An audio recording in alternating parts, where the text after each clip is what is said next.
Hey y'all, what's going on? It's the Donald Hall Show, man. Coming back with you today with another show, man. We're gonna peel back the onion on a few things. I wanted to talk about as far as with that Raider talk, man. As we're getting closer to the draft and free agency kind of winding down, you know, um, trying to figure all this stuff out. But I wanted to talk about today a certain player and Tyree Wilson, and then we'll talk about a little bit about the draft about a certain player that I like. Um, First, Tyree Wilson.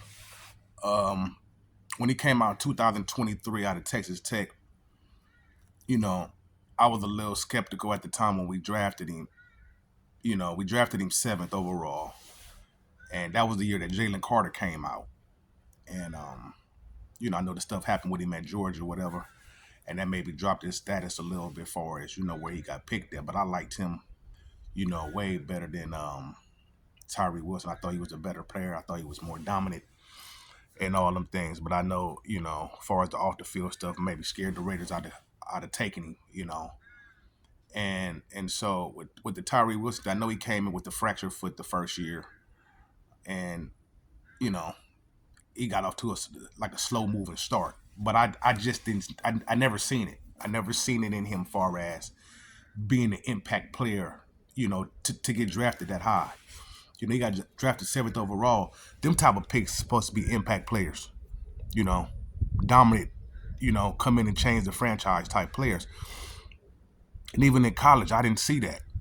I didn't see the dominance like that. I know he's so physically gifted. He's 6'6", between 265 and 275. So he's so gifted and powerful and strong. But I didn't see far as the dominance that far as would translate to the next level. He only had, 12 sacks over his career, and getting picked that high, you need way more production than that, you know. And so I thought he got overdrafted in the first place, where he shouldn't have got drafted that high in the first place. It just didn't match up. It didn't line up. He almost reminded me of Cleveland Farrell out of Clemson. It was the same kind of deal. They good against the run, but far as their pass rushing skills, it's not excellent. It's not great. And when you get picked that high, you really need a person to really be dominant, especially if you're taking a defensive end like that. You need him to be able to rush the passer and get after the passer. What I see out of Tyree a lot of times is he don't have the get off far as the first step first. And then he's strong, but it's more of a bull rush that he have, but he don't shed. He's not able to shed the tackles.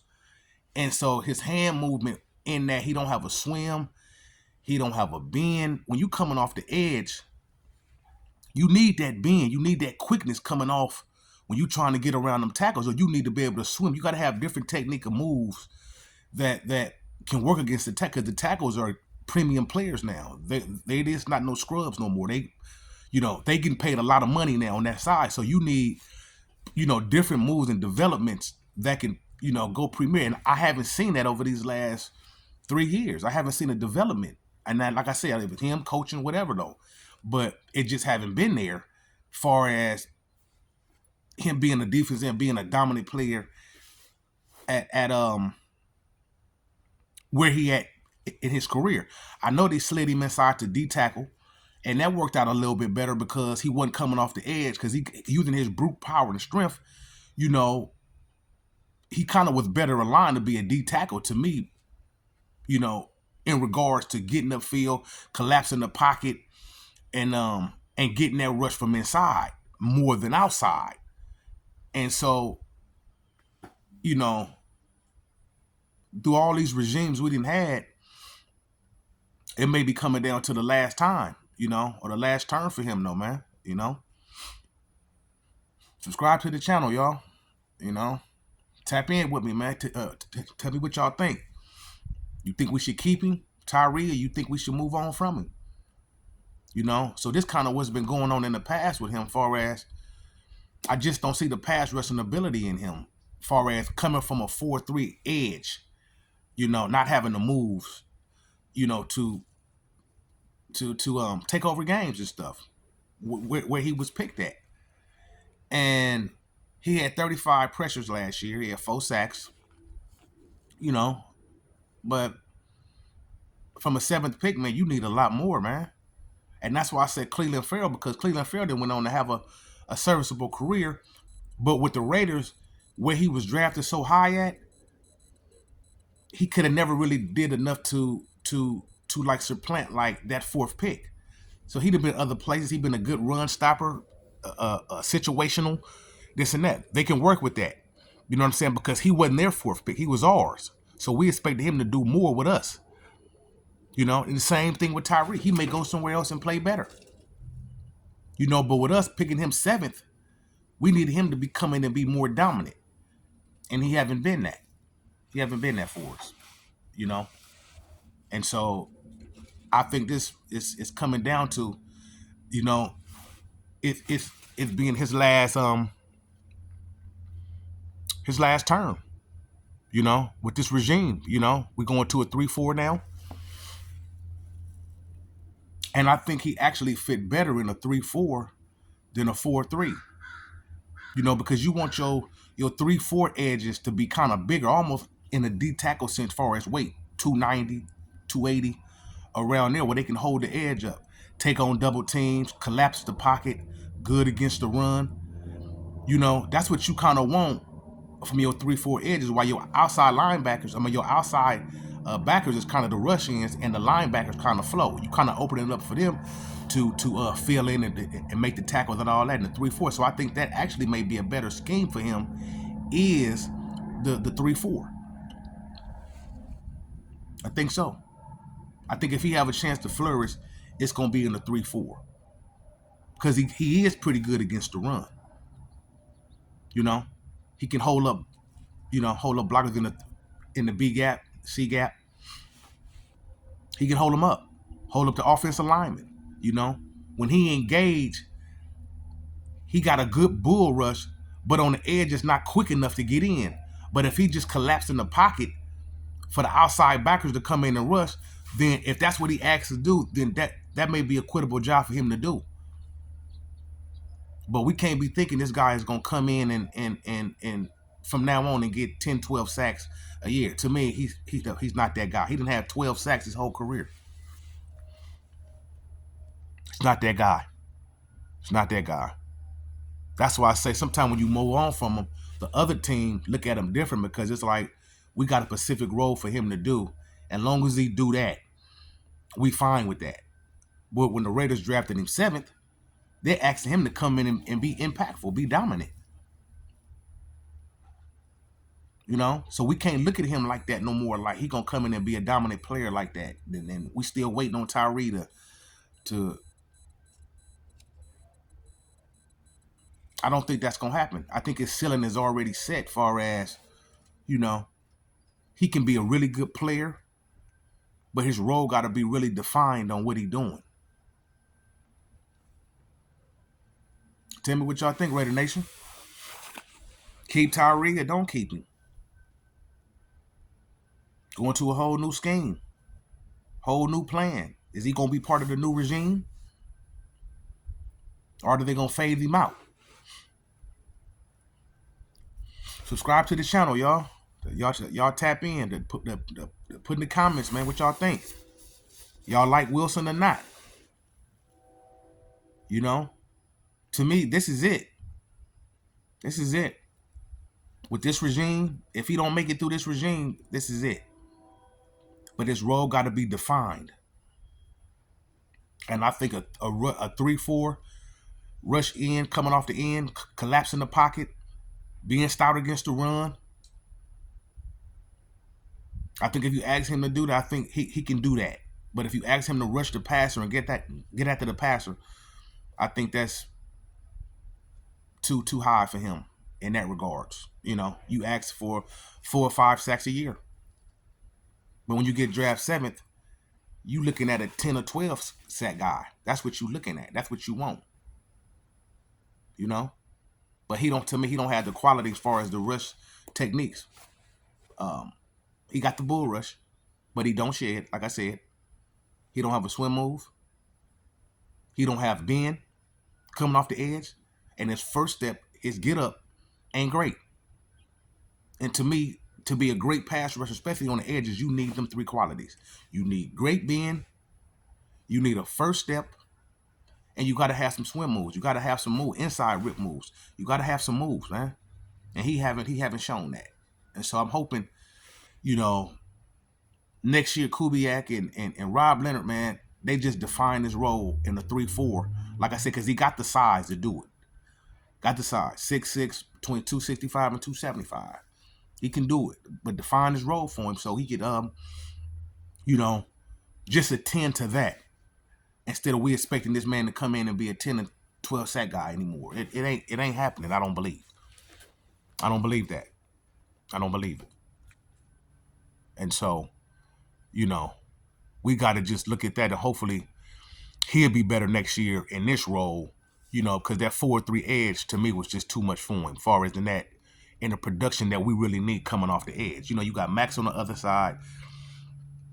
You know, TYREE was going in between D tackle and outside D end.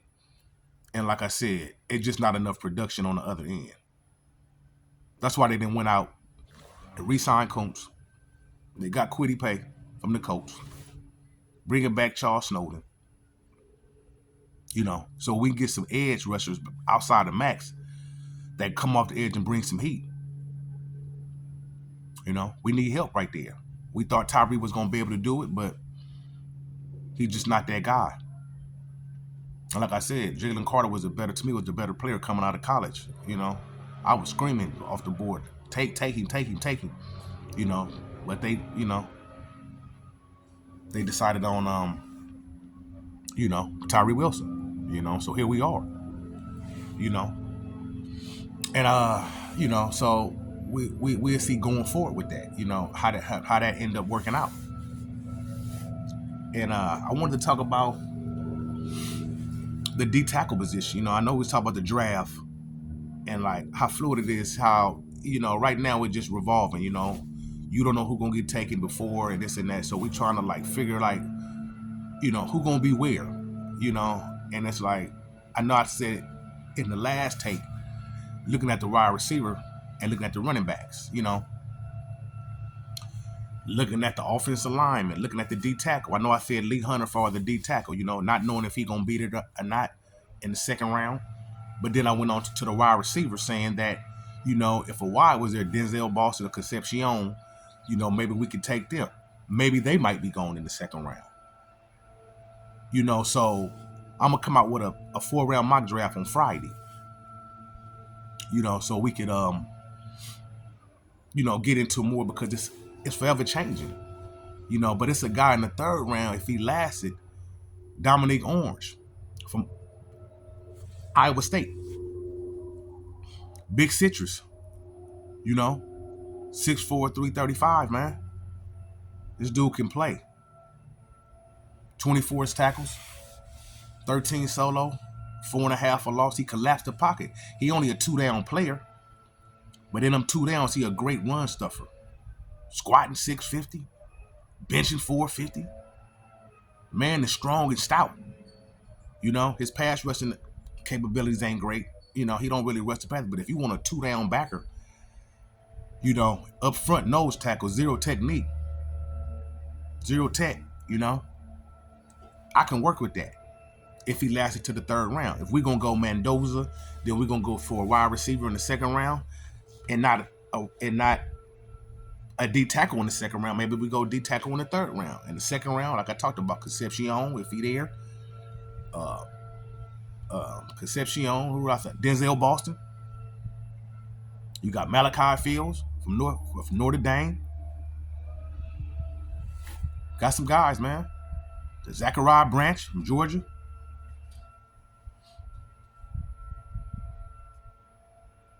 You know? So we got some options there, just how we gonna go about doing it. You know, but I like Orange, you know, in that if we took a D tackle in the third round. Good nose. Like I said, the man squatting 650. You ain't moving that. And benching 450? If you feel like you don't have a nose on the roster like that, I feel like we don't have a true zero tech guy yet. You know, just a road grader, eat up space, and collapse the pocket. That's why I said Lee Hunter in the second round if he was there. But, you know, he might not be there.